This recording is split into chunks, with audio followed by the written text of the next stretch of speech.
What's this?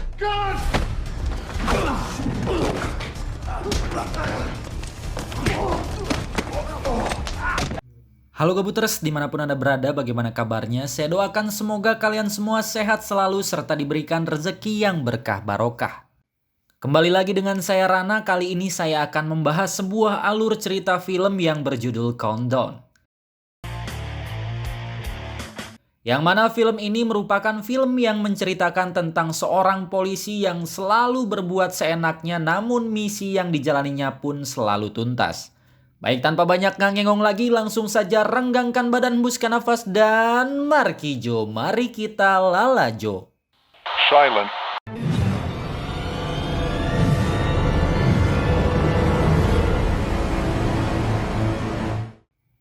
Film diawali dengan diperlihatkannya seorang mafia Rusia bernama Nikolai.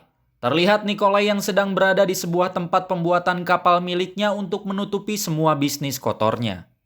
Stop drinking coffee. Go back to work. Yeah, ты что, не понял, что ли, а? Тебе что, нужны проблемы, что ли? Мне, сука, кровью харкать будешь, ты понял, да? Tak lama kemudian datanglah dua orang pria yang ingin menemuinya. Diketahui mereka adalah seorang detektif polisi yang bernama Ray dan rekannya bernama Kendrick. Di sini Ray mengatakan kalau maksud kedatangannya adalah untuk membeli puluhan senjata. Namun Nikolai dan anak buahnya pun mengatakan kalau Ray dan Kendrick terlihat seperti seorang polisi yang sedang menyamar. Mendengar hal itu, Ray yang tidak ingin misinya gagal pun menembak Kendrick tepat di dadanya. I know what you do. I know who you are. I can smell the gun oil in you. But you think this guy's a cop? That's what this is? Yeah. There is a dead cop. Nikolai yang melihat hal itu pun percaya bahwa Ray bukanlah seorang polisi dan langsung membawa Ray ke tempat senjata itu disembunyikan. Ketika Ray sedang mencoba-coba berbagai senjata yang ditawarkan oleh Nikolai, tiba-tiba saja polisi berdatangan dan menangkap Nikolai.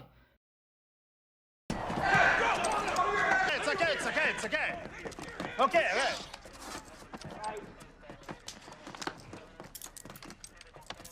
Tak lama kemudian Kendrick pun datang dan langsung saja menghajar Ray karena tembakan yang hampir saja membuat Kendrick terbunuh. You know how goddamn close this came to missing my vest? He knew you were a cop. Relax. If you missed my vest, you could have killed me. You should be in the back of that van, man. Keesokan harinya diperlihatkan Ray yang sedang mendengarkan ceramah dari atasannya. Diketahui atasannya itu bernama Frank Cronin. Di sini Cronin menegur karena Ray sudah 6 kali berganti partner dalam 2 tahun. Dan Kendrick partnernya yang kemarin pun sudah tidak ingin lagi bersama dengan Ray. Kendrick trauma karena hampir mati ditembak oleh Ray. Tak lama kemudian datanglah seorang wanita yang bernama Julia Baker. Julia pun sudah mengetahui permasalahan Ray dan ia mengatakan kalau Ray akan dibebas tugaskan dan tidak menerima gaji selama 30 hari. Mendengar hal itu, Ray pun mencoba untuk membela dirinya. Dan ternyata hal itu pun tidak berpengaruh apa-apa.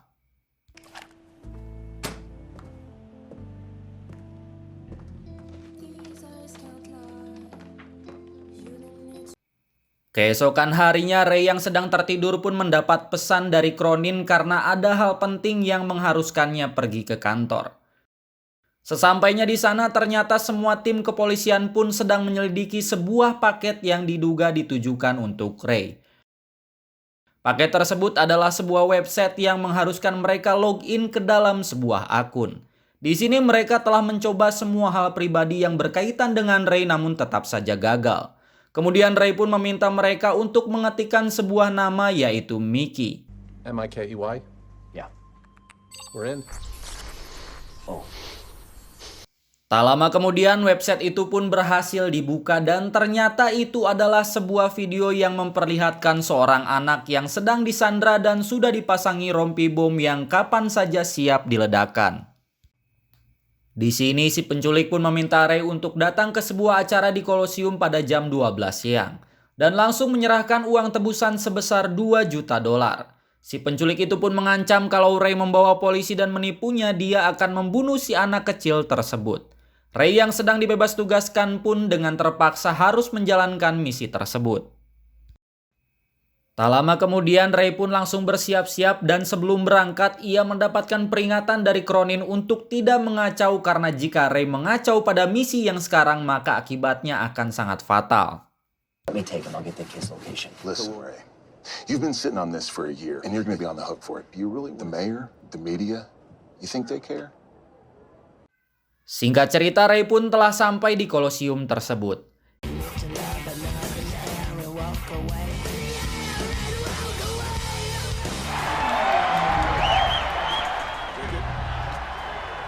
Ia pun langsung saja menuju ke tempat kursinya berada. Ternyata di atas kursi tersebut terdapat sebuah ponsel dan di dalam ponsel itu terdapat pesan dari si penculik yang menyuruh Ray untuk menyimpan uangnya di barisan paling depan. Setelah menyimpan uang tersebut, Ken pun menyuruh Ray untuk segera kembali. Tak lama kemudian si penculik itu pun datang dan mengambil uang tersebut.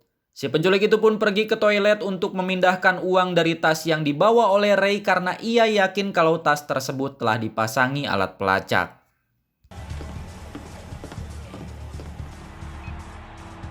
Switch bags. Di sisi lain, Cronin menyuruh anak buahnya untuk bersiap menangkap si penculik dan Ray diminta oleh Cronin untuk tetap diam agar Ray tidak mengacau. Ketika salah satu anak buah Cronin akan menangkap si penculik, tiba-tiba saja Ray yang melihat rekannya dihabisi pun langsung saja mengejar si penculik.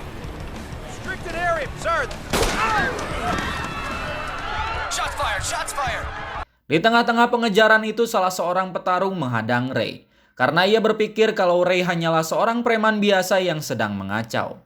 Si petarung itu pun berusaha untuk menghentikan Ray namun kemudian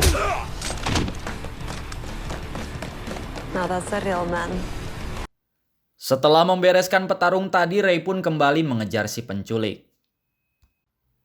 Tak lama si penculik itu pun berhenti. Ia mengatakan sampai jumpa di neraka. Ray yang mengetahui apa maksud dari si penculik itu pun langsung saja menembaknya sampai tewas. Kemudian Ray pun memotret tubuh si penculik agar Ray dapat mengetahui siapa sebenarnya si penculik ini.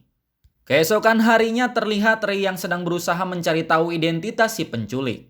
Namun di tengah perjalanan ia melihat sebuah mobil yang terus saja mengikutinya. Kemudian Ray pun mengerem mobilnya secara mendadak. Ternyata orang yang mengikuti Ray adalah Julia. Mengetahui hal itu, Ray pun bertanya kepada Julia ada urusan apa dirinya mengikuti Ray. Dan Ray pun mengatakan kalau dia hanya mempunyai waktu 5 jam 40 menit untuk menyelamatkan seseorang. Kemudian terlihat Ray yang sedang mendatangi sebuah tempat pembuatan tato. Seperti biasa, Ray pun langsung saja membuat rusuh di tempat tersebut. Saat salah satu penghuni tempat itu akan melarikan diri, keluarlah Julia yang langsung menghabisi orang tersebut dan membawanya kembali ke dalam. Everybody down! Now! Get down! Now! Everybody on their knees! Selesai dengan pertunjukannya, Ray pun langsung saja menunjukkan sebuah foto beserta tato yang berada di tubuhnya. Ray pun bertanya kepada mereka apakah mereka mengenali tato atau orang tersebut. Kemudian salah satu dari mereka pun menjelaskan bahwa tato yang ada di foto tersebut adalah milik mantan geng Rusia kuno yang pernah menjadi seorang pecandu narkoba. Dari tato itu dapat disimpulkan bahwa si penculik adalah orang Rusia. Setelah keluar dari tempat itu, Julia pun langsung menceramahi Ray. Di sini Ray mengatakan kalau ia membutuhkan bantuan Julia untuk mencari tahu tentang siapa si penculik dan di mana bom itu akan diledakkan. Sementara Ray akan mendatangi seorang mafia Rusia. Scene pun berpindah, terlihat Nikolai yang sedang bersantai bersama dengan keluarganya. Namun tiba-tiba saja Ray pun datang. Di sini Ray bertanya siapa orang Rusia yang sering menjual atau merakit sebuah bom. Nikolai yang terpojok pun mengatakan kalau orang yang mengetahui hal itu adalah Makarov. Dan ia berada di kantor kedutaan Rusia. Tak lama kemudian istri Nikolai pun datang dan menembaki Ray. Untungnya Ray berhasil melarikan diri. Di sisi lain terlihat Julia yang sedang mencari tahu identitas Anatoly. Julia pun bertanya kepada seorang anak kecil dan ibunya. Kemudian si anak kecil itu pun meminta Julia untuk mengikutinya. Tak lama kemudian mereka pun sampai di sebuah apartemen. Diketahui apartemen itu adalah milik pamannya Anatoly. Di sana Julia pun bertanya ditemani dengan anak kecil tadi sebagai penerjemahnya. Kemudian Julia pun memperlihatkan sebuah foto dan bertanya apakah pamannya mengenal orang tersebut. Kemudian si paman pun menjawab kalau orang itu adalah orang yang membawa Anatoly untuk pulang kembali ke negaranya. Mengetahui hal itu, Julia pun bertanya apakah si paman tahu siapa nama dari orang tersebut. Dan si paman pun mengatakan kalau dia adalah Vladislav Pavel. Di sisi lain terlihat Ray yang mendatangi gedung kedutaan Rusia untuk mencari Makarov. Seperti biasa, Ray pun langsung saja membuat keributan dan mengacau di gedung kedutaan Rusia.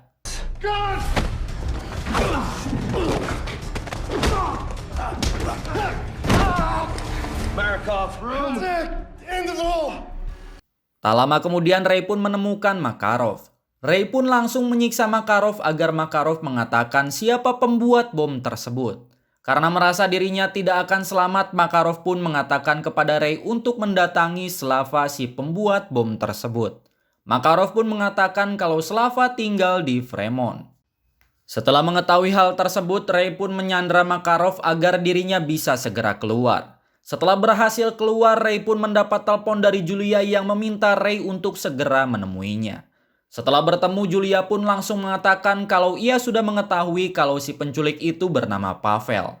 Kemudian Julia pun mengajak Ray untuk mengecek tempat tinggal Pavel karena Pavel tinggal di sebuah apartemen yang tepat berada di atas apartemen milik paman Anatoly. Well, that's his room. Sesampainya di sana, mereka pun langsung mencari sesuatu yang bisa dijadikan barang bukti atau motif dari Pavel si penculik. Setelah mengecek ruangan itu, ternyata mereka hanya mendapatkan foto Ray yang disimpan oleh Pavel dan beberapa berkas tidak penting lainnya. Karena tidak mendapatkan petunjuk apapun, mereka memutuskan untuk kembali ke tempat mereka bertemu. Sesampainya di sana, mereka berdua pun langsung pergi ke tempat di mana Slava berada. Di tengah perjalanan, Ray mencoba mencari jejak kriminal Pavel, namun nihil, tidak ada jejak kriminal dengan nama Pavel. Kemudian Julia menyuruh Ray untuk mengirimkan identitas Pavel kepada rekannya. She can access all of our databases. Let me get it. Check and find out whatever happened to Pavel's application for amnesty. Tak lama mereka pun sampai di rumah Slava. Setelah bertemu dengan Slava, mereka pun langsung bertanya bagaimana cara menghentikan bom tersebut. Karena merasa terancam, Slava pun memberitahu cara menghentikan bomnya. Saat Ray dan Julia baru saja keluar dari tempat tersebut, tiba-tiba saja para polisi datang dan menangkap Ray. How you doing, Ray? Calls. I'm kind of busy. Cut the crap. I'll call him later. Hey, he wants... There's no answer.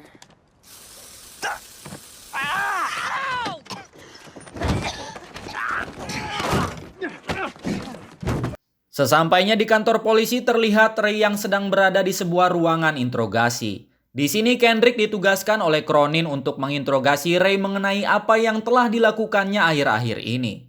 Di sini Kendrick pun membahas mengenai istri dan kematian anaknya. Ray yang emosi dan merasa sudah kehabisan waktu pun dengan terpaksa menghabisi Kendrick dan langsung berusaha melarikan diri dari sana.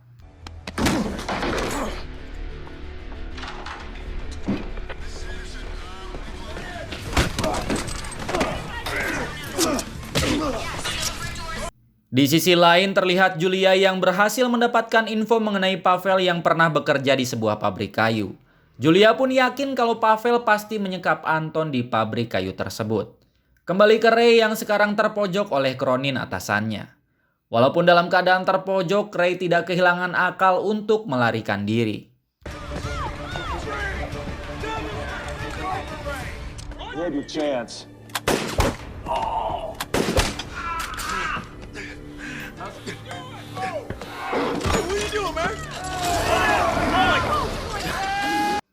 Setelah berhasil keluar dari sana, Ray pun masuk ke dalam mobil Julia dan di sini Julia mengatakan kalau mereka akan mendatangi pabrik kayu tempat Pavel bekerja dulu. Sesampainya di pabrik kayu tersebut, mereka pun menunjukkan foto Pavel kepada security di sana. Security itu pun mengatakan kalau Pavel memang pernah bekerja di sini. Mendengar hal itu, Ray dan Julia pun segera mencari keberadaan Anatoly. Di tengah perjalanan, mereka berdua pun memutuskan untuk berpencar agar Anatoly lebih cepat ditemukan. Karena belum juga menemukan Anatoly, Julia memilih untuk kembali ke mobil. Saat sampai di mobil, Julia pun melihat pesan dari rekannya yang mengatakan kalau Pavel juga pernah menyamar menjadi seorang teknisi di kantor polisi. Mengetahui hal itu, Julia pun langsung memanggil Ray dan mengajaknya untuk segera bergegas ke kantor polisi. Julia berasumsi kalau Pavel telah menyimpan Anatoly dan bomnya di ruangan teknisi polisi. Saat baru saja meninggalkan tempat tersebut, mereka pun dihadang oleh Nikolai dan anak buahnya. Di sini terlihat Nikolai yang sangat kesal kepada Ray atas apa yang telah dilakukan Ray sebelumnya. Kemudian Ray dan Julia pun berusaha melarikan diri dari Nikolai dan anak buahnya.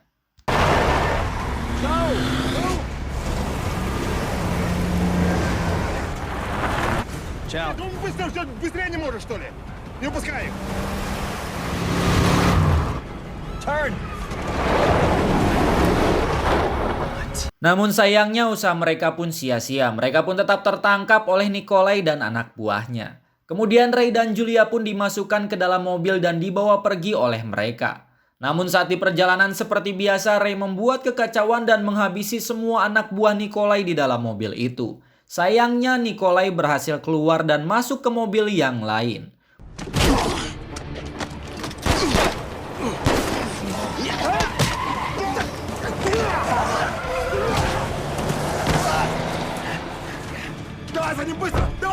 Pertarungan antara Nikolai dan Ray pun berlanjut. Saat aksi tembak-tembakan itu terjadi, Nikolai tidak sengaja menjatuhkan granat di dalam mobilnya sendiri dan kemudian Dramatic. singkat cerita, Ray dan Julia pun telah sampai di kantor polisi dan langsung bergegas menuju ke ruangan teknisi yang berada di bawah tanah. Mereka pun berpencar agar bisa dengan cepat menemukan Anatoly dan juga bomnya. Tak lama kemudian Ray pun berhasil menemukan Anatoly. Ray pun segera memanggil Julia dan langsung membawa Anatoly ke dalam ruangan khusus. Di sana mereka pun meminta semua orang untuk segera keluar. Everybody out! Everybody out! Move! Move! Go. Get out of the way. Get out of the building. Let's go! Let's go! Come on! Nice and easy. Di sana Ray menyuruh Julia dan satu petugas untuk meninggalkannya. Kemudian Ray pun berusaha untuk melepaskan rompi bom yang masih menempel di tubuh Anatoly.